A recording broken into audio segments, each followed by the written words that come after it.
You know, when you've lost your discipline, you've lost your discipline, you've lost your discipline. But then you can regain it again, and we are grateful to God for that. Gross. I think I'm healed, have not coughed all day, whatever, look, I think I'm fine. So let's just move on. I was already fine some time ago, but now I'm also on antibiotics. So yeah, I'm healing. I think I'm gonna just enjoy my bare face for the next couple of perhaps days, or maybe just today only, I don't know. Because I feel like my acne is clearing, finally guys. Yeah, and the hyperpigmentation is also fading quite quickly, so that treatment that I'm using appears to be working wondrously on my face. Look at that, guys. It's like a miracle happening in front of you. Like a little bit of a shock attack, a shock surprise. A shock attack and a shock surprise. Ish, the silence detection young bora. Yeswa. Yeah. And we're celebrating my forehead as well. So how's it? In Christ's name, I hope you're good. Peachy, Stella, and in a neat bunch. It's yet another day, the 19th. And yes, I'm wearing the same top as I was wearing yesterday, because it's what we do. Yeah, when life is hard. Righto, 19th of September. Guys, you know what? Like, ooh, I don't even know what to talk about. Like, you know when you grab dust, dirt, and then you sprinkle it in the sky, throwing it at people, hoping that they're going to see it as confetti as opposed to dirt. The fact that they end up dirty in the presence of your dust is going to evidence that no, it's not confetti but dirt. And that's just how I feel about people who try to bring people into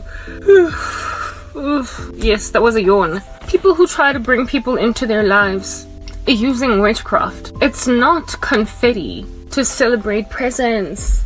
It's dirt. Anyway, look, I'm exhausted. I'm actually sad. I'm always sad, but sadder still am I today because I made a decision to watch a video yesterday that I shouldn't have watched. I knew I shouldn't have watched it because I'm very sensitive, but I watched it anyway.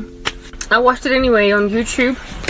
The IDF uploaded, the Israeli Defense Forces, their YouTube channel, they uploaded some of the footage from the attack, what it is that Hamas did live, like footage that's moving, not stills, not photos of the massacre, and they showed some of the stuff, guys, and I'm still so disturbed.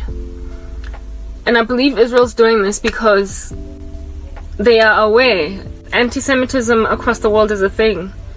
They're aware that there's going to be global sentiment change when they start to go in hard to eliminate Hamas. There's going to be pushback, and so now they're doing, like, when you have to do that, like, now they're doing everything in their power, bending over backwards to show the world just what Hamas did so the world can stay supporting them. And my heart is broken. I wish they hadn't uploaded that. I don't know why, how YouTube allowed that video to be uploaded, but then again, YouTube is American, and currently America's standing with Israel, so maybe YouTube allowed it, because usually you don't find very graphic stuff on YouTube.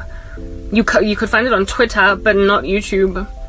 And by the time I watched that video, it was 5 hours since upload, and it was already sitting on like 1.1 million views. I don't know why I watched. I shouldn't have watched. Like, all the way to the end I watched. Like, as they were just mercilessly killing people. I've seen violence, guys, on TV.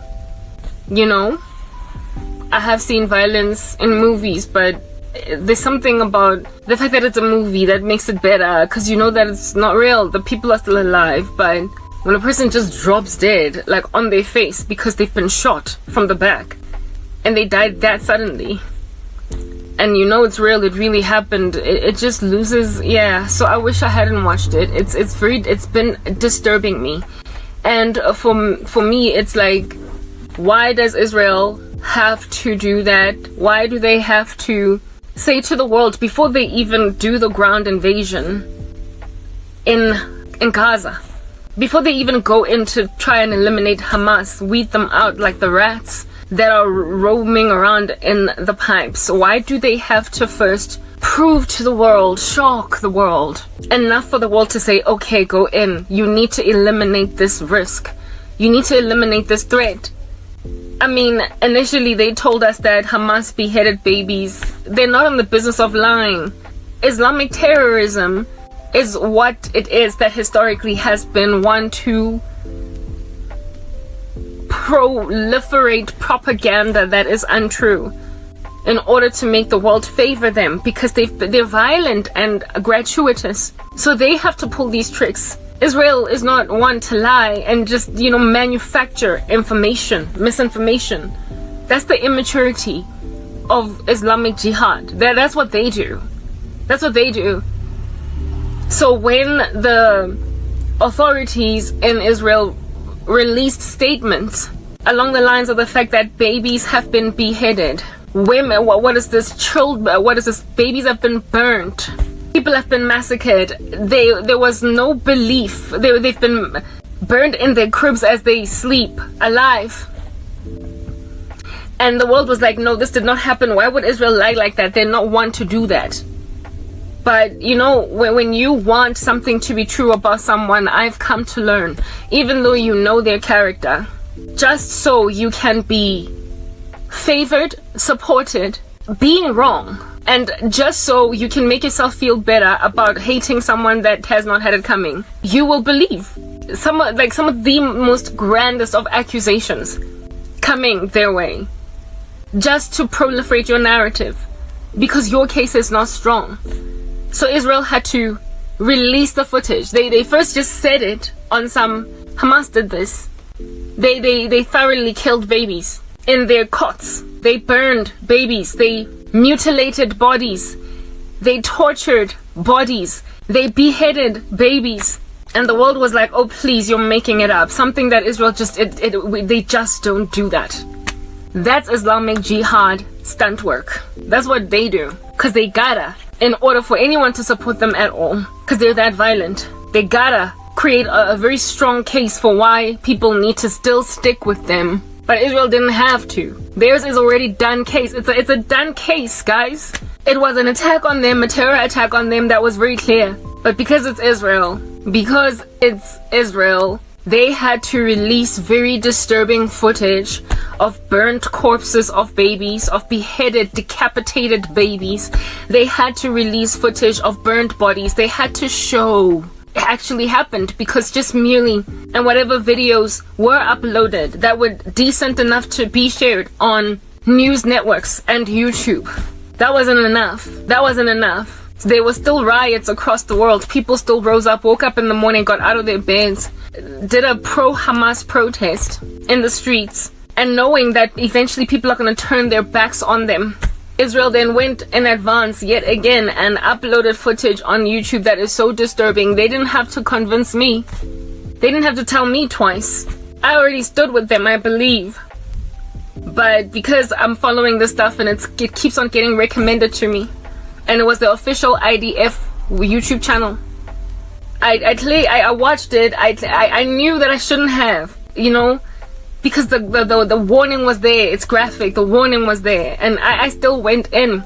I didn't need to be convinced that Israel must eliminate Hamas from the face of the earth. I will never shift my, I will never be shadowy concerning this matter. It's always going to be cast in stone for me. So frankly, I didn't need that video. And also, frankly, no one needed that video. No one needed that video. No one needed to get the proof of the beheaded babies. No one needed to get proof of the charred babies. Nobody needed proof of the charred bodies and the massacring of people in their cars as they drove. Nobody needed to see that. We ought have just believed it. Because that's not, Israel does not just manufacture misinformation. It's not what they do. It's against their character. But it's not against the character of Islam. And indeed, did they not go on right ahead and blame Israel for a bombing of a hospital when they are the ones that misfired and it landed in their own ecosystem and bombed the hospital? And people still don't want to believe, despite the proof. Oh, that's another thing. Israel had to go out of their way to basically study, research, probe that bombing at that hospital. to prove that it was not from their own missiles that they fired. It didn't come from them. And even then it wasn't a bomb, but a rocket. And the numbers were inflated or just manufactured by Hamas, who were quick to blame Israel for that same rocket launch. And because of Israeli intelligence, praise God, they were able to intercept a conversation between Islamic Jihad and members of Hamas saying, whoops, it landed in our backyard. Whoops, it landed in our backyard. Yet despite that knowledge, that understanding by the terrorists as they're busy shelling or trying to shell Israel, they still went to the news media and said, look, they bombed a hospital and 500 civilians are dead. When they're the ones that went into towns and just killed some people. When I saw that footage, guys, I wish I hadn't watched it. I've always been so sensitive. That's the thing. Like, I know that about myself. I never ever look whenever I drive past ambulances, a car accident on the road. I never look because I know I won't sleep. I know it's gonna follow me for a week, 2 weeks, with me just thinking about the images of that. I don't even like to see a dead body completely covered on the side of the road, never mind one that you can see everything that happened to it. I don't look. I'm sensitive. That's why I never did medicine, even though I loved human anatomy and biology. I could never go in that field because of my thing, you know. With blood, my thing, my arms. Never mind being squeamish. It's not even so much about wanting to vomit. I'm just sensitive. The sight of death has been always very disturbing to me. It never gets old. So now I'm crushed. Like, the whole day I slept. As soon as I woke up, thought about it, the images just came to me. One particular picture really disturbed me because the guy was actively trying to run away from gunfire, and then he just landed on his face on the pavement, dead. Like, just dead, just like that, dropping, like free fall. Not the way that we fall when we're still sentient.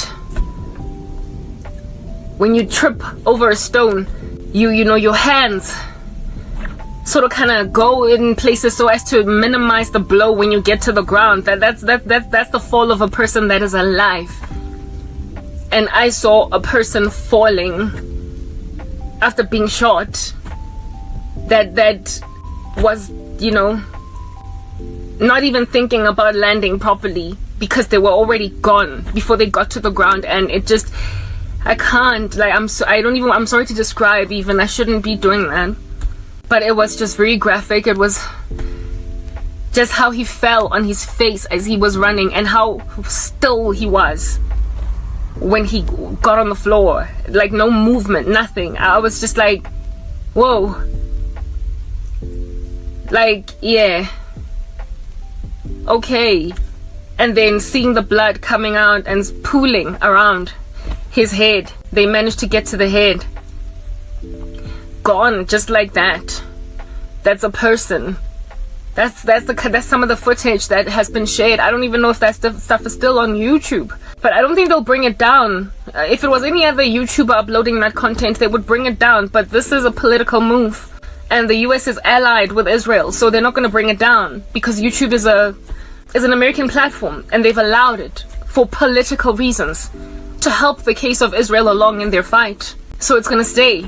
And but for me, it's like, if the world was not this rubbish that it is right now, I would not have needed to see that. Just the reports on their own were enough. We saw them breaking the fence, going into the Israeli border. We saw them indiscriminately shooting at portable toilets. So the fact that they were trying to kill just anybody, even just in case somebody is inside a toilet using it, just shoot them from there. We ought therefore trust that these are people that were told just mow to the ground indiscriminately. Do what you want with the situation. So when then there is a report that there's been beheaded babies and burnt babies, and one report apparently of one of the IDF soldiers, when they arrived in the kibbutz, there were 40 babies. No, not 40 babies, sorry, but 8 babies curled up in a corner. Other adults all of them burnt alive in that corner where they gathered them in their numbers and then just lit them on fire. And among the crowd were 8 babies. And when these stories are told to the media, they don't believe it, some of them, or they choose not to. And it brings me to the thing that is also very pressing or troubling to my particular life right now. I have been a particular kind of person pretty much from the time I've ever been a person. Even before getting saved in Christ, I've always been a particular kind of person. I'm disillusioned, guys, and right now I'm just asking God. I'm thinking rather to God. You are forbearing. You are long-suffering, because I personally cannot take human indiscretion and hypocrisy and what they can easily justify. I can't. It's hard. You know, guys, my whole life has been thrown away because enough people in their masses, one unique, resounding lie about me, even though no historical propensity towards that behavior, nothing that I had ever done up until the age of 29 and a half ought to have made people quickly reach that conclusion about me. And yet, just because of the sheer numbers that gathered in their lies, my whole life got destroyed. And I kept thinking to the Lord in despair, thinking, God, what's happening to Israel happened to me. I was massacred by terrorists overnight and lost everything. And the past decade almost, I've been trying to get back what I lost. I've been fighting for my life. I have basically, this is a reaction. Ministry, this life that I live, is a response, guys. It is not the initial offense. This is defensive. My deeds, my whole ministry is defensive. It's not offensive, because I was attacked while I lay in my bed at night, just like the people in the kibbutz. And my reaction was therefore defensive. And the way that I am going about this, like the things I am doing, the things I'm saying, I would not have had to do them. I would not have had to bring out the dirty laundry of all the people whose dirty laundry I'm bringing forward. I would not have had to dig up all the stories of my life from since I was a child to explain the abomination, using my superior intelligence to convince people who otherwise, if the same testimony was being given by a lay Jane who does not know how to put her words together, would have just been written off. I had to create a very compelling argument that would be believable by even the most doubtful of souls, even the most skeptical and cynical of people. I have had to use the superior that I've been given as a human being in terms of giftedness to massacre a people who were already very weak in comparison to me. They were already minuscule, macroscopic, infinitesimal, barely recognizable in comparison to me.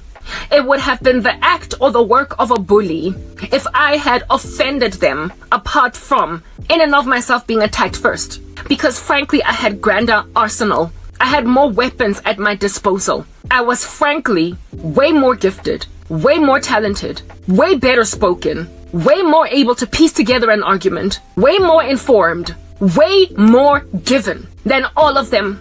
And I brought all that to the party. But in order that my offensive, now that I am forced in it, against them, might not be gauged as a woman that is just spreading everybody's dirty laundry in the neighborhood, not caring about people's secrets and protecting their reputations.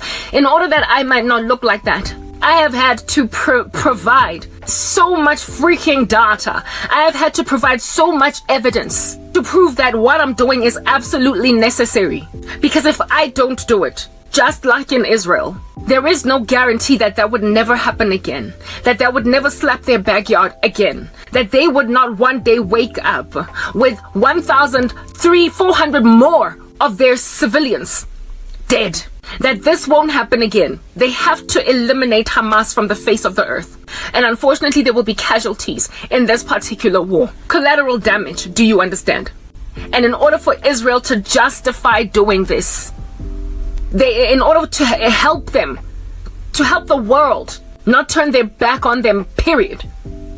When they finally use their obviously grander arsenal against Hamas, they've got to now basically show very disturbing footage just to prove to the world that this did happen, and our response is therefore warranted. Our reaction is therefore 100% warranted. Israel would not have just gone into Gaza, occupied it, and ransacked the ecosystem just because they are scared Hamas might just one day rise up and do a strange thing. No, they were afflicted while they were just sitting, waiting. Not even so much, they weren't even waiting for this, they were merely existing. And then this assault on them afflicted them. And yet they're having to still do what they're doing to proliferate propaganda so as to cause minimum negative response by the global population that has historically not cared about the fact that, hello, the original terrorists, the original afflictors, the original offenders were Hamas. And if you don't take them out of the picture altogether, there's no guaranteeing that next year, this time, or maybe the next, they might just wait 5 years. They're going to do this again, and this time they're going to plan so well that it's going to be 5,000 people, never mind 1,400. 10,000. Maybe like just lay flat the entire, what is this, Jerusalem. No, they would never bomb Jerusalem because they want it for themselves. But Tel Aviv, all of it, just bomb it. They could have done that. Next time, it might just be that. Like, as humanity, the Bible, let me rather say the Bible. The Bible is a book that has all different kinds of genres in it. It's got horror. It's got what looks like science fiction, metaphysical activity. It's got comedy. It's got romance. It's got violence. People go to war because the Lord has come on the earth not to bring peace but a sword. So the Lord knows that people will have to fight. Therefore, fighting in the sight of the Lord in and of itself is not the problem. The issue is your cause. The issue is your reason. And the issue is your motivation. If you have been motivated to fight because you are defending your people, and if your people are innocent, then indeed regard yourself as one that has been charged by God to take up your armor and make war. So fighting, according to the scriptures, is entirely necessary because we live in a world of division where people don't always understand what is the perfect and right thing to do. And in fighting for their wrong cause, will try and kill other people. So those that are standing for what is right must therefore defend that turf. So the kinds of massacres that we see in the world today, we've seen them in the Bible. But the difference is always the cause. The difference is always the reason. There is always a difference between the afflictor or the wrong side. There's a difference between a terrorist and a militant, a warrior. There is a difference between a soldier and a criminal. There is a massive difference. And the Lord has inspired the earth to make out of themselves soldiers against those who have made out of themselves against the earth criminals. And Hamas are terrorists, they are criminals, and Israel has raised up an army of soldiers to war with them. But the world will stand with criminals. So much so that in advance, before they even do the ground invasion of which is taking forever to start because they're trying to be politically correct, the way that they've always just been so humane as a force, an army. They are going in advance to explain themselves as to why what's about to happen had to happen.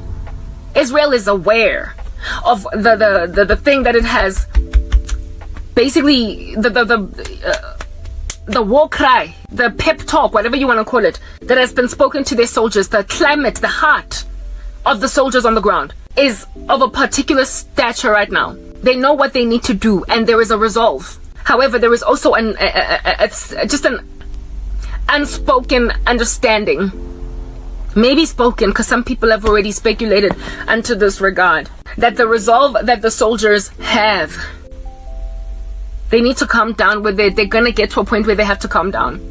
They know what they need to do. They know that there will be casualties in the IDF because of a ground offensive. Inevitably, some of them will die. They know they have to go in hard. They know this might even take a long time, this war. And they know that the world is going to change its mind somewhere along the way.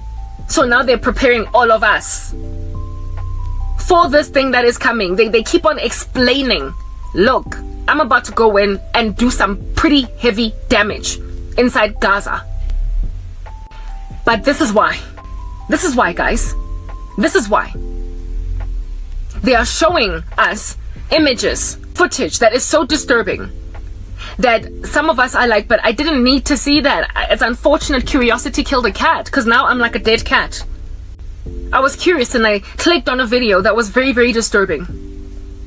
I ought not have even had that video to look at. It was uploaded just yesterday. Just yesterday. All these days after the initial attack. They hadn't gone what you would imagine to think would be that low yet, to a point of publishing such hard knock footage online on YouTube, which tends to be a lot more, iffy about what you can put up there than Twitter. Yeah. They had to do that because even though they have not yet done the ground offensive, they know what they're gonna do and they know what the world is gonna say. Oh, why do they have to explain themselves? Why do they have to keep warning the world? That was my heart cry. That's what I was lamenting about to Jesus. I was so disillusioned last night as I lay trying to fall asleep with those images just flashing in my mind, that I was like, God, you know how the world is. Look at my life today. All these years down the line, ever since the first infraction against my life, ever since the terrorist attack on me.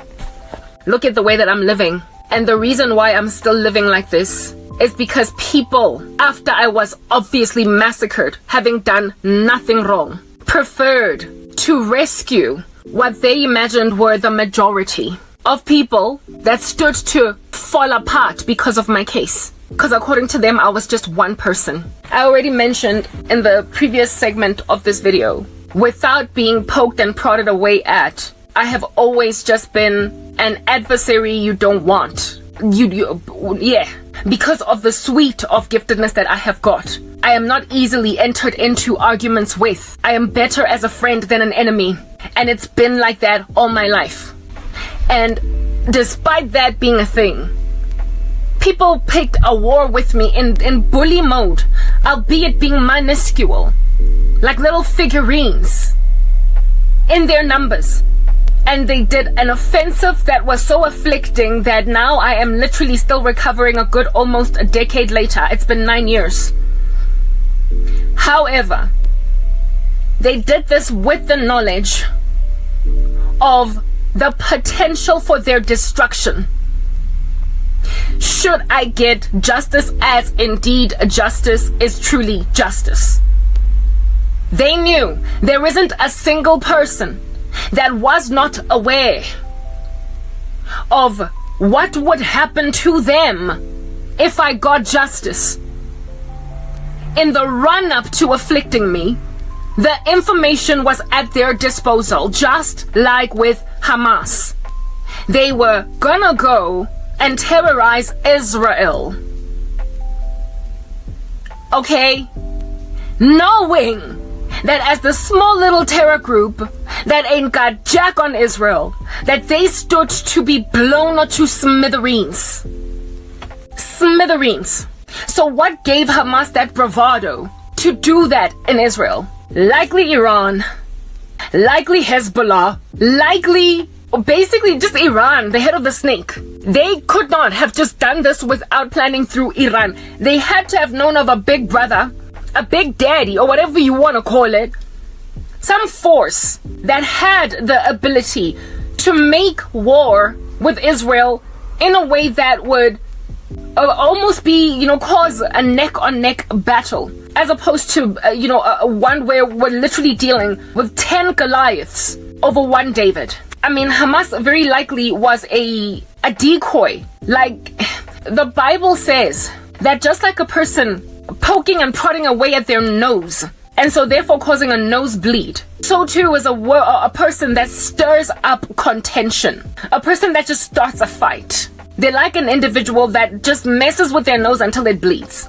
And I believe that Iran very likely wanted a nosebleed. They wanted an excuse to once and for all begin a war against Israel. And knowing that Israel will not just stand back and do nothing, they then got little minions, rodents. Rodents, do you understand? Ants, insects, cockroaches. They got cockroaches to invade so that they could finally bring snakes into Israel. Because they knew that Israel would not just deal with would not just take an infestation of cockroaches in their stride. And given that they're as big as they are, they will just bring a fumigator.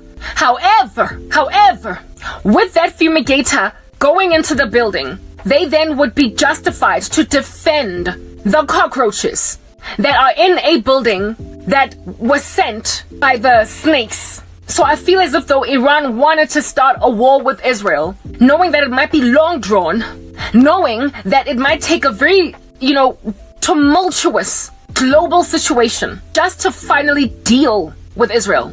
Because the thing that Hamas did was unwise. It's all I could think about. It was unwise. They are so small.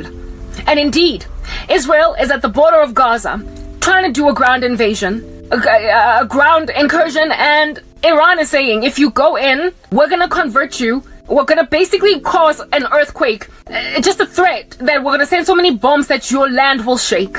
So you poke and prod away at a nose, it bleeds, and when then the face that is bleeding wants to put a tissue to wipe the blood, you don't let that blood drip down your face and you look stupid. Otherwise, I'm gonna come in if you insist on removing that blood and blow up the whole head, never mind causing a nosebleed. I feel as if though they wanted an excuse to fight Israel, but that's the thing about Israel. They would not just out of their way, they're not a Putin that just wakes up one day and makes a decision to invade a sovereign country. That's not what Israel does. They knew that Israel was not about to go and do something to poke and prod away sufficiently justifiably enough to Iran or even Gaza or anywhere, any of their surrounding nations, to cause them to justifiably start just shelling, bombing, laying them waste and taking Jerusalem, all of it. So they sent cockroaches because they knew that they wanted to bring pythons. That's what I think happened over here.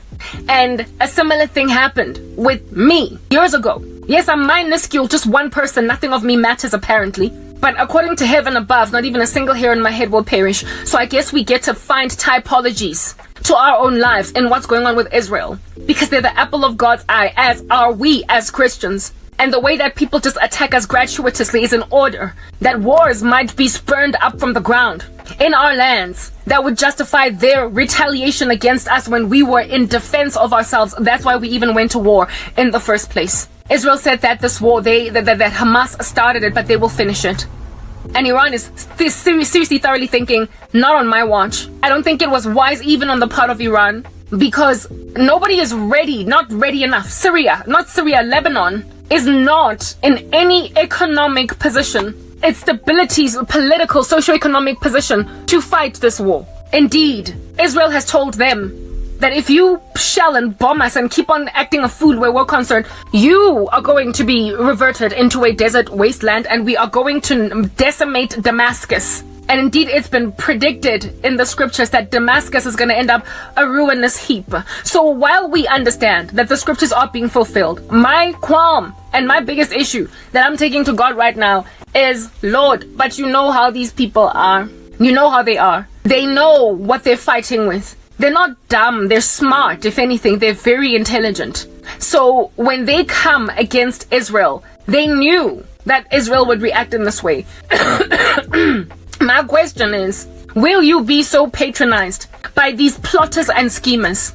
Will you be so patronized? Because I see this for what it is, because it happened to me. What is happening to Israel, I see it for what it is. Initially, when I lost my job, it was laughable that I was even suspended. It was laughable that after suspension, 5 months progressed and then I was fired. It was laughable because I had so many weapons at my disposal.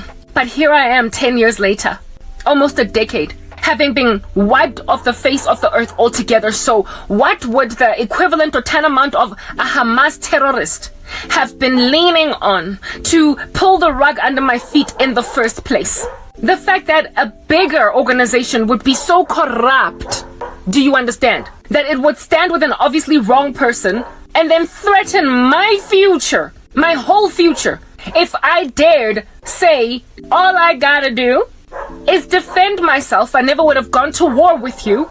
But right now that you have thrown a missile in my backyard, I gotta react, otherwise I'm gonna look stupid. I can't just take this lying down. However, the powers that were behind the minion, the cockroach that hurt me, was so mighty that I've been literally eating dust now for a decade. And that's my pain and that's my sorrow. Why do I have to bring out so much dirty laundry when it is clear I'm innocent? Why do I have to create such a strong case when my case was solid 9 years ago? 9 years ago. And my war, therefore, a done deal. It was a 9 years ago. But here it is, in 2023, that I'm still unemployed. I am impoverished. I am being treated like a child. And I have, it appears, no future. I am sitting on a multi-million rand lawsuit against MTN and many other organizations that I feel like maybe let me I don't like telling my story, but I guess I will to a certain extent. I don't have a choice, do I? So you can understand what I'm talking about.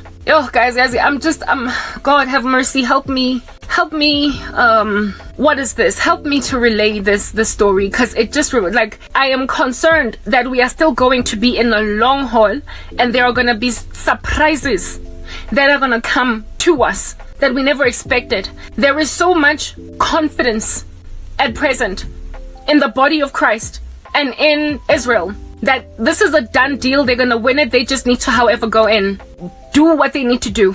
But based on what I experienced, if this is going to go the exact same route, there will be a shock in the body of the planet as to how this eventually works out. The guaranteed victory that we are currently standing on the prospect of might shock the living daylights out of us as to how long it'll take to get there. I mean, it is guaranteed. That's a fact, because the scriptures say so. But how long we're going to take to get there is going, I believe, it's likely to shock us. I'm exhausted. I took a prayer up to heaven because I was tired. I'm like, God, I'm exhausted. And when I look at this, all I see is my case.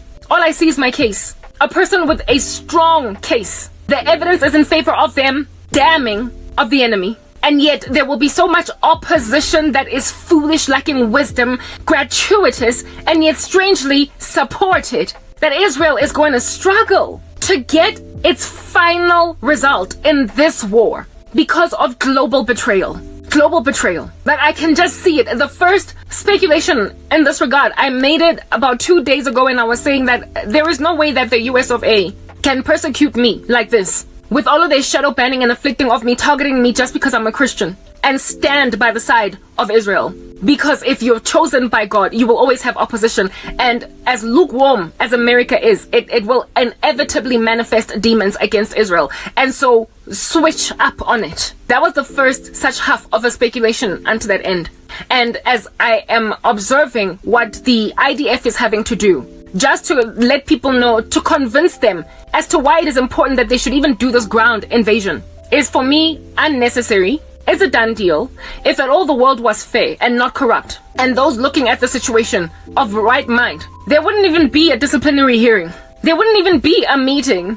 We wouldn't even need to call Garabo in, because this chick is obviously wrong. Now I'm mixing stories, I bet you can tell. Israel ought to have been able to do a ground invasion on the very day that it said it's going to do it. Instead, it's been delaying. And I believe one of the biggest reasons why there is a delay is, yes, compassion for those that need to move to, is it the north of Gaza, while they are making negotiations with Egypt to open that border or whatever, that humanitarian corridor, whatever. That's part of the reason. But another part of it is because they have to tread light. Why? If this was fair, let me just go into my story, and I hope to cramp it as much as I possibly can, so you can understand why I'm finding myself now 10 years unemployed and going nowhere. My whole career was destroyed by the organization I worked for. They rendered me worthless, useless, almost blacklisted. Do you understand? Such that everywhere I have gone for a job interview, I would get far enough and be almost guaranteed to get the job. And then all of a sudden, I never mind would not get called to successfully come and work now, but I would be ignored. As in, my calls wouldn't even get taken. As in, I wouldn't even have anybody calling me, letting me know, I'm sorry, Garoba, you didn't get it, somebody else did. Like, as in being iced out by recruitment agents And I'm wondering, this is rude. I've never experienced anything like this before. I've always been able to call a recruitment agency up and be like, so how did it go? Did they want to see me? What was wrong? If at all not, blah, blah. This time around, literally, I would get told, no, please call back after 2 hours. She'll be in 2 hours. No, she'll be in 3 hours. And I would not get a call back. I would send emails and they would not get responded to. Same person that I was emailing, to and fro in the initial discussions. They ghosted me. I have been dealt a bad blow by recruitment agents who ended up ghosting me. Ghosting. And I couldn't understand what was going on. So whatever was done to me, I don't really know how deep the rabbit hole goes, but I was sabotaged by some pretty prolific people in South Africa to make sure that I can never get a job ever again. That's what happened to me. Because my case touched the very chief executive officer of MTN, and I was innocent, obviously, in a way that was so violently ignored that everybody was culpable, and I threatened to sue. And the case yaga, that guys, let me wait again. I'm jumping around all over the show. Let me just, I don't want to tell my story. It's so long. I've told it before a million times. But anyway, let me retell.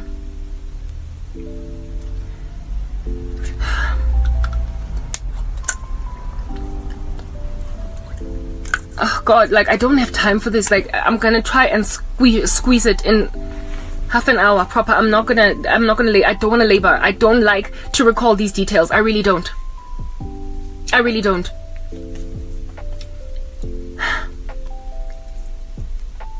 Okay, so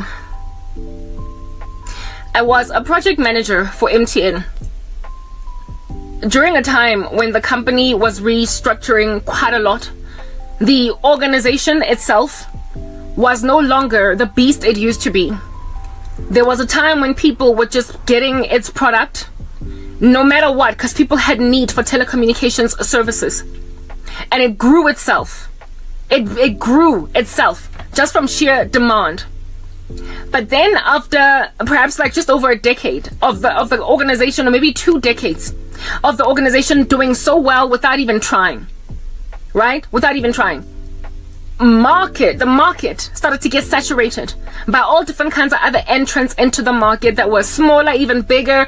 Telcom went mobile. I could go on. And Cell C grew bigger than what everybody expected it to become. When it was first starting out, when I was in high school, it was not expected to be the beast that it eventually became in South Africa. And so it caught up and was now a viable competitor. Vodacom was the big thing that it was. However, MTN was the number one in prepaid, and even that was getting taken over. So now innovation mattered. Now what it is that the company strategized actually mattered, because people were not just picking up their product off their shelves and running with it no matter what. Now they actually had to be good at what they did. So the company was not doing badly. It was not failing. It wasn't losing money. It was still making money, but not nearly as much as it used to make in the past. We were not getting super profits like what we used to get in the past, but we were still getting profits. Enough for staff to justifiably keep getting bonuses every year. But the decline was a cause for concern. The decline was a cause for concern that any leadership in an organization ought to focus on, right? To a point of recognizing that it might be the beginning of the decline now, and we might still be making some pretty good profits, but they're not the super thing that they used to be. One day, however, we're going to be skating on thin ice. One day, however, we're going to need to take some drastic measures just to rescue ourselves as an organization. So since we have foreseen in advance that it could get really bad right now, we have to start pulling our socks up. I'm sharing as much information right now as is feasible or acceptable to share by a company publicly, so that I'm not exposing company secrets or whatever, because I gotta keep myself, not that I've just so given up on this case that I don't think I'm gonna sue anymore. My heart is broken, I'm devastated, I'm going through a lot, and I've aged a whole decade and I don't have time. So like whatever, right? However, there is still that small little possibility that I could still raise this beast from the ground and get what I want. And so therefore I'm very careful with how I talk about MTN, because they might just come and use that information against me, saying that you shared company secrets and so therefore broke your NDE, blah blah. So I'm sharing only that which is information that was already available to the public, meaning that I'm still within a safe zone. Okay, let's just keep that at the top of your mind. So this organization was starting to fall apart. Therefore, they, of course, strategized as an organization to avoid or eradicate further declines. Unfortunately, however, because MTN was a corrupt organization, yet again, public knowledge, stuff was flying in the media about all manner and kinds of arrested executives in parts of the operating companies of MTN across Africa. There were a lot of scandals in the media, a lot of interviews on Radio 702 of MTN executives. There was shiga in the business. People were doing some pretty clandestine stuff, corrupt. That's the unfortunate thing about an organization that is burgeoning, booming, growing, right? And you have got like some shoddy people that have been put in leadership positions. They're going to try and push their own thing. They're going to try and launder money. They're going to try and squeeze this and that and whatnot, like not do things the way that they ought to do in order to promote one another. And because MTN was a young company, relatively young, however, it grew violently and quickly and spread across Africa in just 2 decades. Yeah. Because of that, do you understand? The people that were the heads of it, those that had been catapulted up the corporate ladder really quickly, were Lay Janes and Lay Joes. Believe it or not, one of the guys, by the time that if anything, the human resources executive that was responsible for that was basically heading the HR department that was messing with my particular future. This is his story, how he got into MTN. Apparently, allegedly, he was, there was such a huge demand for the product that MTN was selling at the very beginning, its infancy. They could not just go through recruitment agencies to get staff at MTN because that would take time, red tape. And so they literally drove downtown Joburg, and they just kept on, they literally just grabbed people from the queues, taxis, who are going to work or who are going to school, whatever. And they were like, are you interested in a job at MTN? And if this guy was like, yes, they're like, come in for an interview on Tuesday, come in for an interview on Wednesday, come in for an interview. Literally, they sent out employees, I believe in HR, to go and scout people in the street because they couldn't wait for recruitment agencies to do what recruitment agencies do. There was that much of a recruitment drive. And apparently that's how the guy who would ultimately become the human resources executive got hired at MTN. He was collected at a taxi rank, went for the interview, successfully interviewed, and then MTN would basically take him to school. MTN did everything for him, trained him, raised him up and stuff until he eventually became the big thing that he became. So you would find people that were very young at MTN, very, very young, in very senior positions because they were there from the start with the company. They were given positions of authority very quickly, and it became like one big happy family. So everybody was happy. That's how it grew. It was one big chunky family. By the time I got there, it had already been quite established, but it was still growing quite fast. But there were apparently some pretty happy days back in the day, like call center agents getting the kinds of bonuses that in other companies, proper, like in like a upper middle management person would get that kind of bonus, but they were getting them in the call center. It was that good. Like I know of a guy who said that they got a whole like home loan paid half, like as in paying for half of a bond, all of it because of a bonus that they got. Call center.